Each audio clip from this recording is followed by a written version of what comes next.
Good day, everyone. Welcome to Black Logic. Trump and his European allies weigh NATO-like security guarantees as Zelenskyy pushes for peace talks, but Putin remains very elusive on this particular topic. Trump eyes a bold peace deal, arranging a potential Putin-Zelenskyy summit, while the Kremlin keeps expectations low, meaning that they don't really think they can come to a deal because they want Crimea. Russia snatched Crimea in 2014 under Western inaction, a critical piece of the chessboard still shaping global tensions. Also, in 1867, Russia offloaded Alaska to the US for $7.2 million. Now it's a symbol of fading empires and American foresight. We're going to cover Alaska and the deal between Russia and America and why they offloaded that territory. Israel preps for a major operation in Gaza City amid escalating violence and talk of turning the Strip into a Middle Eastern frontier. They're going to change it into a new Middle Eastern frontier. U.S. military posturing near Latin waters rattles Maduro, who mobilized militias in a show of socialist muscle from Venezuela.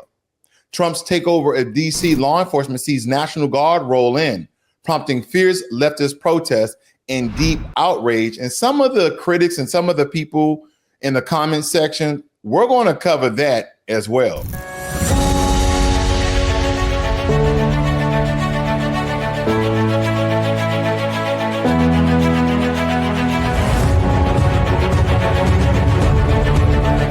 Now, planners from the U.S. and NATO are drafting security guarantee plans, including possible air support, to reassure Ukraine without sending U.S. ground troops, because a lot of the European nations, they were calling for U.S. troops to be on ground. I know we're the fearless fighting force, me being a 20-year veteran myself of the Marine Corps and the Army. I get it. But even our Air Force of providing air support, we could potentially get into a war with Russia. And believe me, Russia, okay, if we want to encompass the Ottoman Empire, when we're talking about Russia, Ukraine, Turkey, Belarus, even Poland. Now, Poland and Belarus, I don't suspect they will get inside of what we are labeling World War III. But he may get support from North Korea. He may get support from Turkey in some regards. He may get support from India. And when I mean support, it could just be resources. It may not be troops or anything of the sort. But America should not be involved in this, only in the capacity of trying to garner some sort of ceasefire. But as I told you guys earlier, the Kremlin is stating that they don't believe they can come to a peace treaty, even though I've said this on social media multiple times, because people are like, oh, the land belongs to Russia. Yeah, but Russia gave this land up to Ukraine in 1954. And I know this dates back to the mid 1700s, but nonetheless, this was a creed that they both agreed upon, that this land would be given to Ukraine. And ever since then, even since the de-embarkment, the disbandment, the breaking up the Soviet Union, Ukraine has had this land under their charge. So again, he's trying to obtain land that his country gave away, 65 years ago, where he wasn't even, potentially in politics during that time, let alone the president of Russia. So again, these are some of the key facts that we need to look at, because the White House has floated that Budapest, as well as Geneva, for a Putin-Zelenskyy meeting, possibly followed by Trump joining. The Kremlin remains non-committal. And don't forget, Zelenskyy hates Putin, by the way. He absolutely hates Putin. He cannot trust what Putin states. And he told President Trump, whatever he tells you, do not believe it. He's been making promises and still going to war all the while. He's smiling in your face, always want to take your place, backstabbing Putin. That's basically, in my own words, what I believe Zelenskyy is trying to relay. Now, Trump warns Putin may be reluctant to the compromise. Again, the reports from the Kremlin actually backs up those sentiments. Now, if we get into just a little bit here, I'm going to break down some of the comments I've been reading that they believe that the land belongs to Russia. But when you dive into the details, you dive into the politics of things, the Crimea was actually annexed by Russia in 2014 after a disputed referendum and after Putin's re-election triggered tensions between the U.S. and Russia. But if we look at this very brief history that I'm just going to just briefly read to you guys, it says in 1954, the Crimea Peninsula was transferred from Russia, Soviet Federal Socialist Republic, to the Ukrainian Soviet Socialist Republic. This transfer was formalized by a decree of the Presidium of the USSR Supreme Soviet, which was announced in the Soviet press in late February of 1954, which it states the decision was presented at a symbolic gesture celebrating the 300th anniversary of the treaty, which had previously linked Ukraine and Russia. Again, there's historical context. Crimea had been part of Russia since 1783, when it was annexed by the Russian Empire. So again, as I stated, yeah, Crimea was part of Russia. And do not forget, ladies and gentlemen, Russia is a very, very large country. Now, northern Russia, most of it will state that is inhabitable just because of the landmass and the lack of resources and or the terrain itself, and is extremely cold, by the way. It goes on to say here that the administrative authority of the Crimea Oblast was transferred to the Ukrainian SSR. Both Russia and Ukraine were republics within the Soviet Union at the time. The consequences that this transfer seemed insignificant at the time. Insignificant at the time. Let's look at Russian history. Later became a point of contention and ultimately a cause of conflict between Russia and Ukraine, especially after the collapse of the Soviet Union and Ukraine's declaration of independence in 1991. So it's almost like they were given this land when they were part of the Soviet Union as a good gesture. So the land is Ukraine's. Now, I want to read the treaty. I want to read the creed to state that if you break apart away from the Soviet Union, that land is then returned to Russia. But if it doesn't have it in there, then the land still belongs to Ukraine. Now, we're going to also, after the news update, folks, we're going to go over why did Russia sell Alaska to America? And at any time would Putin want Alaska back? Will this give Putin just cause if we provide air support to Ukraine to get in war with America? Which I don't think that's a smart idea. I don't think Putin would do that. But it's possible, is it not? Because again, he's very unpredictable. So again, these are some of the things that I think we need to tie into, not connect the dots, but we need to at least mention it. We need to at least notice it just in case.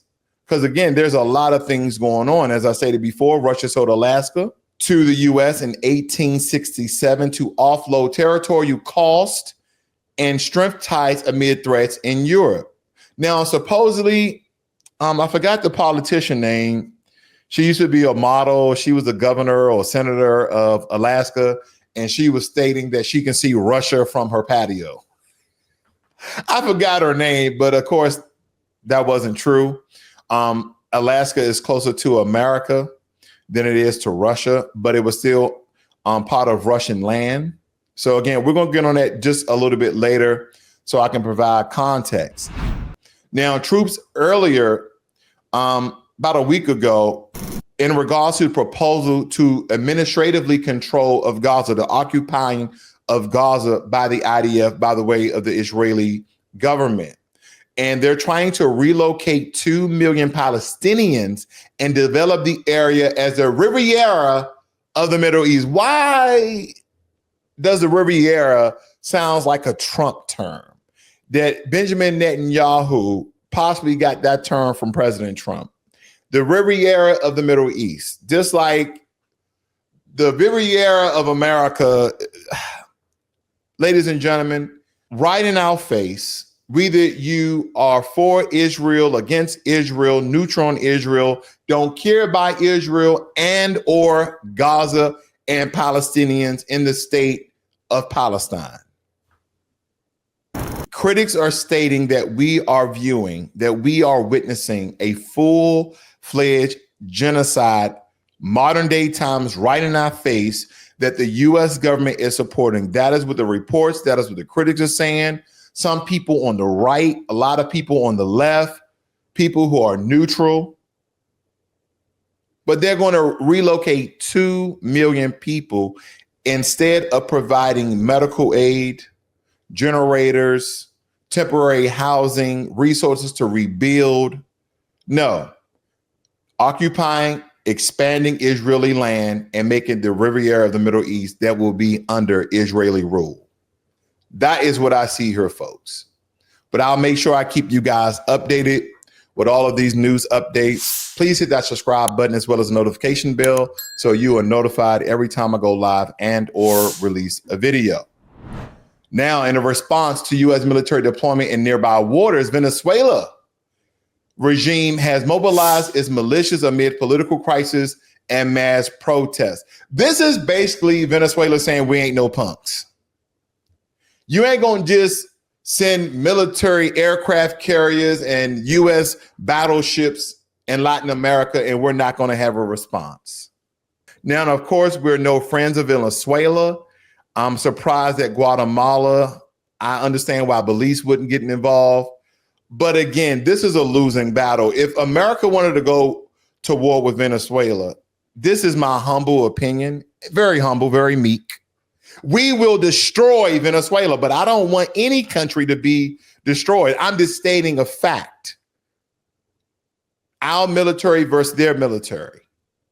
The only way Venezuela will have a chance in defending themselves if other Latin American countries get involved. We're talking about Colombia, Guatemala, Ecuador, El Salvador, Mexico. They will need the entire Central America and some of those Caribbean countries to have a fighting chance against America. I do not want this to happen. I don't want to see it happen. I wish that Venezuela would just mobilize their militia to show a protective stance, not a offensive stance. Because, ladies and gentlemen, when we're talking about war and positioning of military aircraft carriers and battleships, we have to remember this.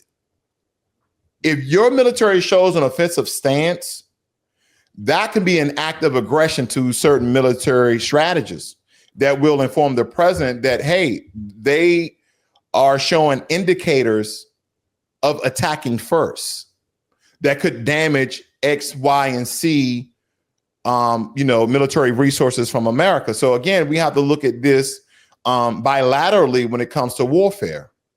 But if he takes a protective stance, meaning that he's closer to the Venezuelan borders versus, let's say, 50 to 100 miles out in international waters, that could seem as an aggressive stance. I digress. I just want to make that very clear that I don't want America to go to war with anyone. I want our troops home and safe and protect America. I don't want jets in support of Ukraine. I believe you have plenty of European nations that have their own jet that can support Ukraine. I do like the fact that President Trump is trying to broker a peace deal. He's trying to negotiate with both parties to come to some sort of agreement. But as the Kremlin says, okay, the government of Russia, they don't believe they can come to a deal because they want that land back. They want Crimea and they want Ukraine to never, ever join NATO. So again, we'll see how that turns out. And we should have some answers by the end of this week. And I'll keep you guys definitely informed regarding that situation. Okay. And Trump declared a crime emergency in D.C., my hometown, federalizing the MPD and deploying over 1,800 National Guard troops, despite crime being near 30-year lows. Now, some of the National Guard troops are in the nation's capital, around the Smithsonian area, the Pyramid, the Lincoln Memorial, the Capitol Reflecting Pool, a lot of those areas, while they have the federalizing D.C. police and Maryland police in the urban areas of D.C. And there's been a lot of accounts that a lot of the citizens are stating that they're being harassed. This is nothing new. And I've seen a lot of people with white supremacist ideology saying, oh, there's over crime and there's this and that in D.C. Why would you want crime in here? There's crime everywhere in the world, ladies and gentlemen. And as I stated multiple times, that D.C. is a 30-year low. There's no city, there's no place where crime is not happening. There's more egregious crime like murder, rob, theft, this, that, and the other, but there's always some sort of crime that's occurring around the world in every state, every country, and every city. Now, let me show you guys what a lot of people have been saying in regards to the comments they've been making. Let me blow this up as large as I can here. They need to get a job. Oh, protesting is their job. And they're making fun of it because they have people out here that they believe are just liberals. Okay. And again, liberals get painted always in a bad light, no matter what they're protesting about. And here's the thing. I can't just look at somebody and say they're a liberal, right?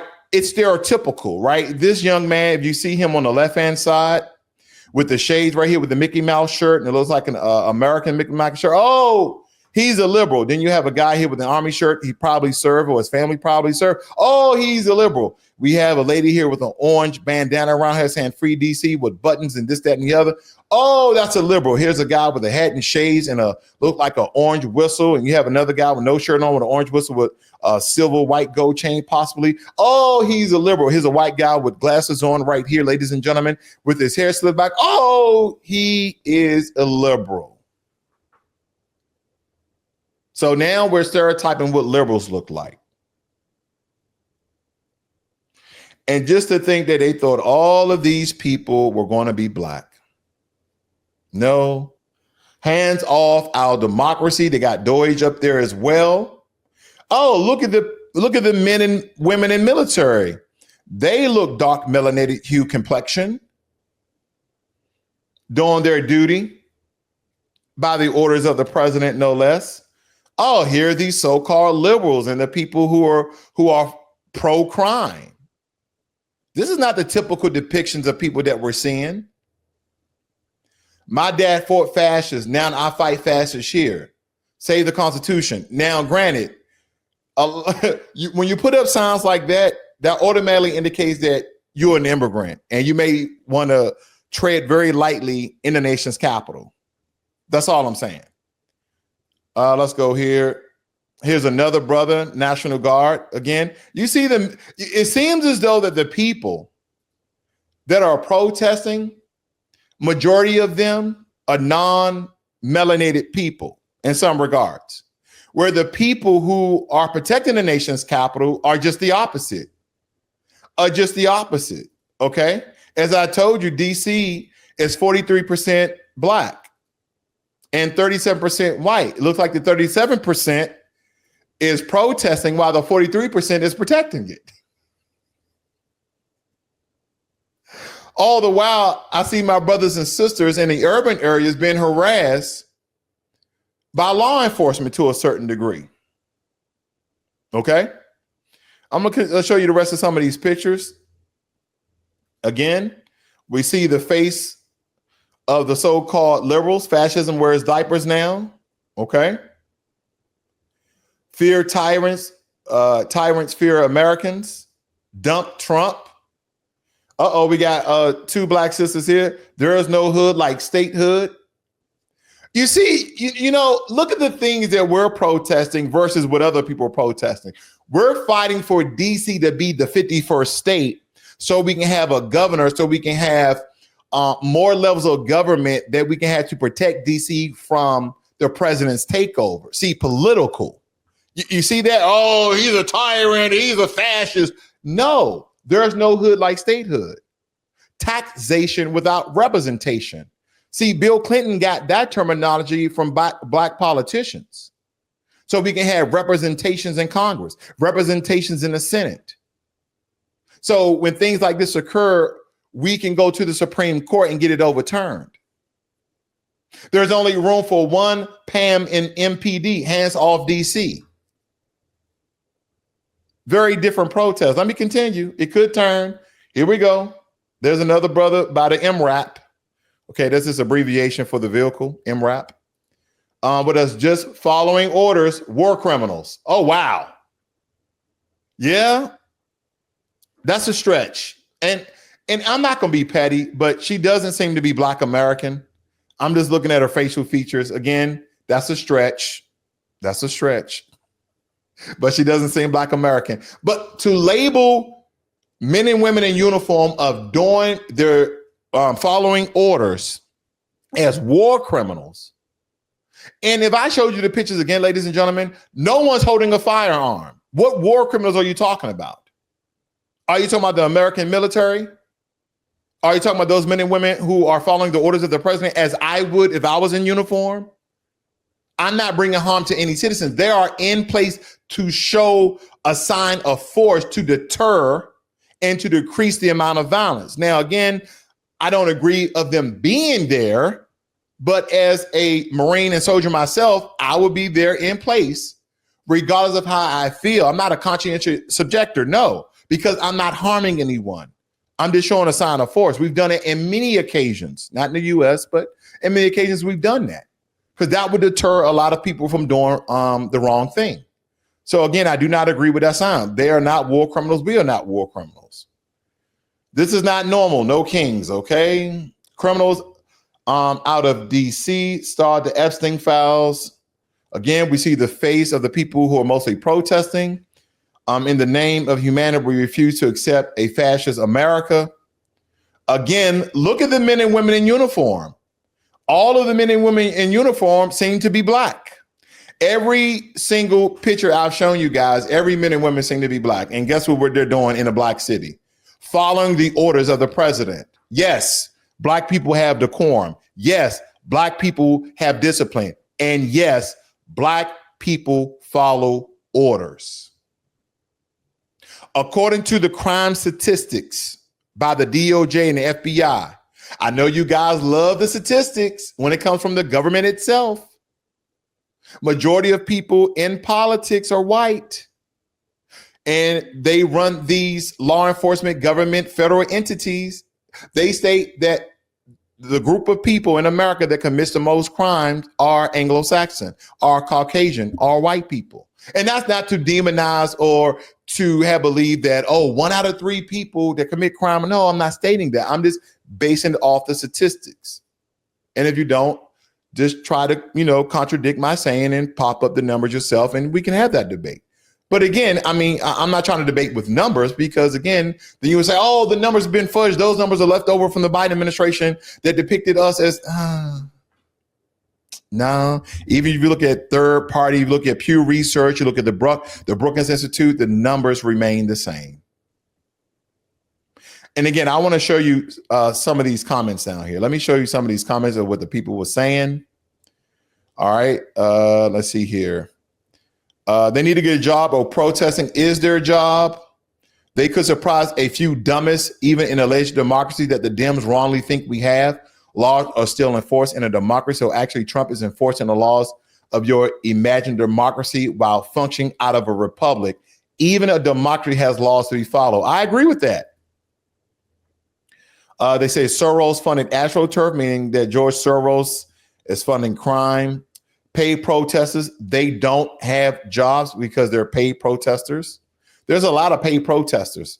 There must be, I mean, how much you're getting paid to protest a day? $500? That's pretty good money. I'm just making up arbitrary numbers here, folks. Why does the leftist protest getting rid of crime? What a strange and dangerous group. Fake outrage. Trump push to quell violence in DC is very much like his immigration push.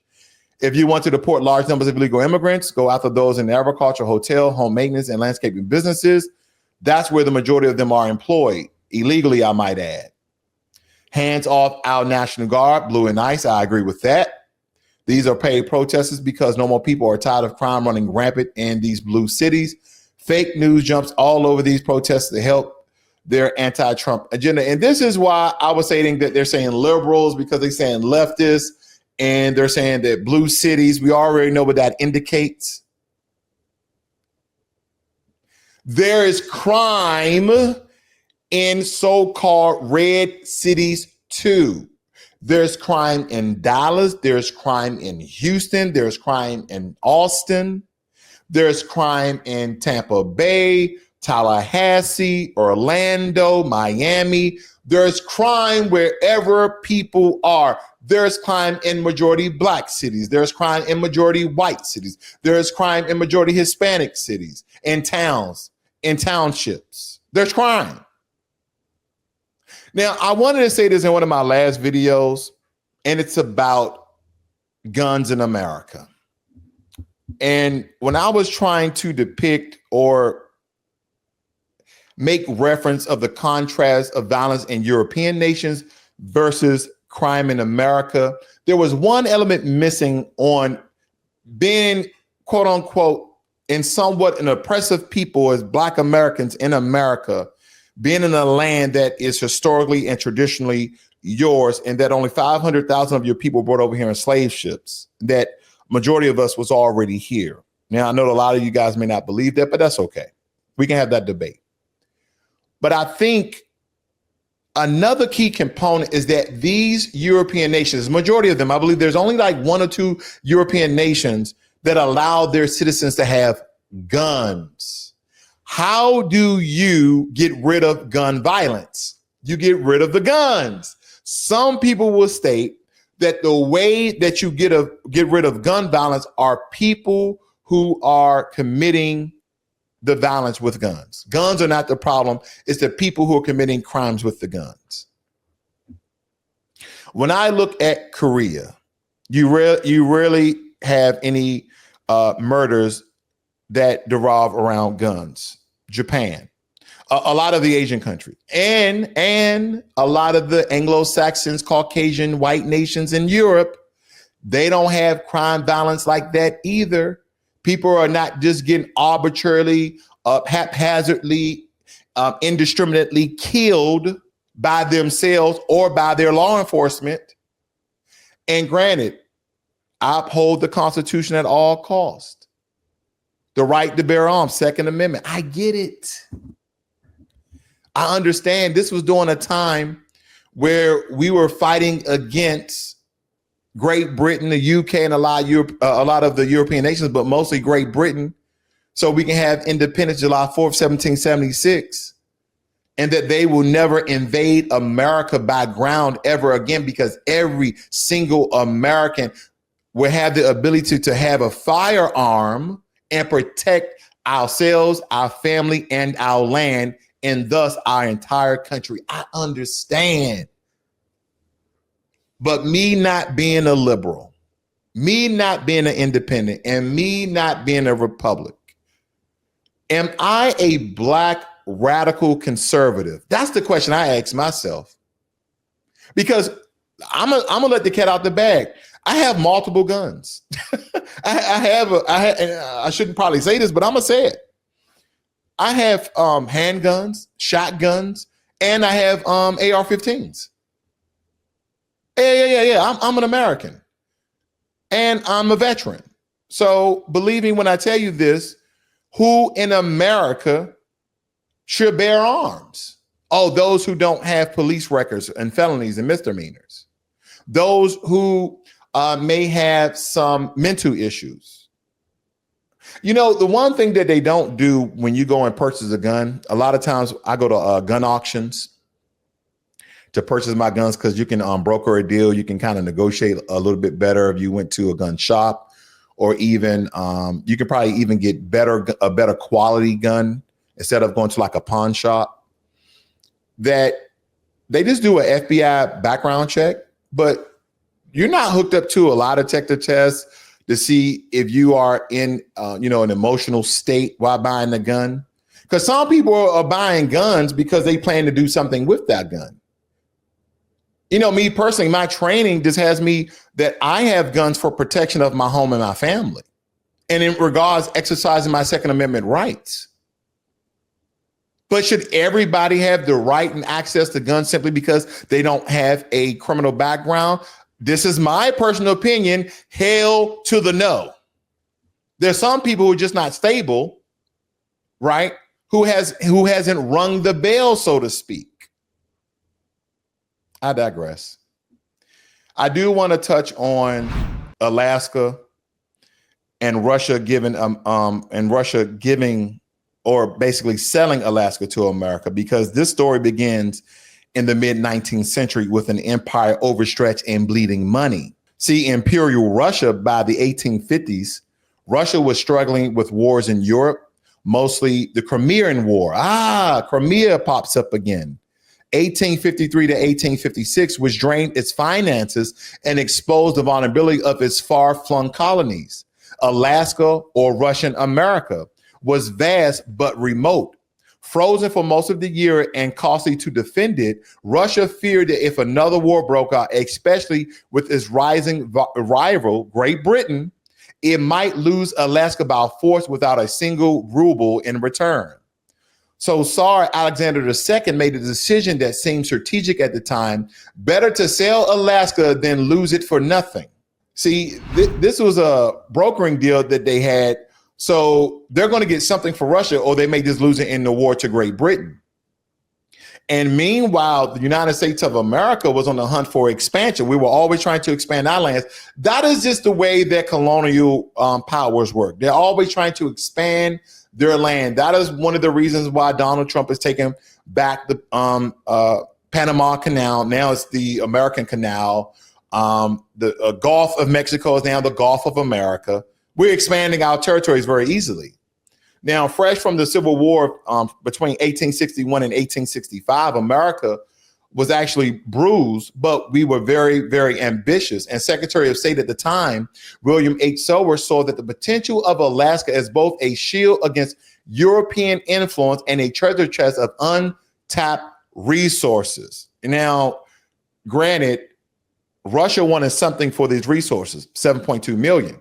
In 1867, negotiations between Russian Minister Edward Del Stockdale and Seward sealed the deal, and the United States purchased Alaska again for 7.2 million, a price marked by critics basically calling it the icebox. And to skeptics, America had just bought an endless sheet of frozen tundra, but to visionaries, it was a master stroke because they believed that there was great resources on Alaska, and especially we called Alaska the last frontier. So why did Russia sell? Alaska was undefendable against Britain's naval power from nearby Canada. Do not forget, Canada, Australia, still a lot of countries within the Caribbean, they're under British rule in some regards. Even though they have their own prime ministers, they have their own governments, they still have to bow down to the Queen of England.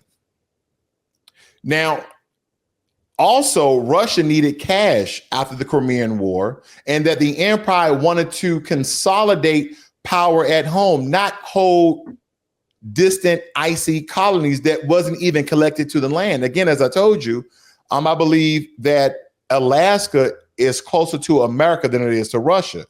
Now, a lot of people believe that this sale was about money. According to Russia, it wasn't about money. It was about survival. It was about strategy and shifting global balance. They say, well, this land is under our rule. We can potentially sell it to the Americans. They will have to defend the land if they will ever get into war again with Great Britain, Canada, etc. But we can at least get some money from it, and this can help our efforts. So again, if you look at the critics of the 1867, during that time, they were silenced when Alaska revealed its true worth. If you look at the gold rush of 1896, Alaska became a magnet for fortune seekers, and the discovery of petroleum in the Port Hope Bay turned Alaska into one of the U.S. energy powerhouses. A lot of our energy and oil reserves are in Alaska. Alaska's position made it America's northern shield against Japanese forces in World War II and Soviet bombers during the Cold War, the same land that they sold to us. What Russia saw as a burden, America transformed it into a golden frontier of wealth, power, and defense. It was very strategic to us. And we saw that. So when they came and they tried to broker this deal, we were like, yeah, 7.2 million. How would you like that? They said, indeed, we're going to sell it. So today, Alaska remains a reminder of geopolitical foresight versus short-sightedness, because the U.S. gained 586,000 square miles of land at just 2 cents per acre. Lord have mercy. 586,000 square miles of land And if you do the math, that's just 2 cents per acre. I only need 10 acre, folks, at 2 cents.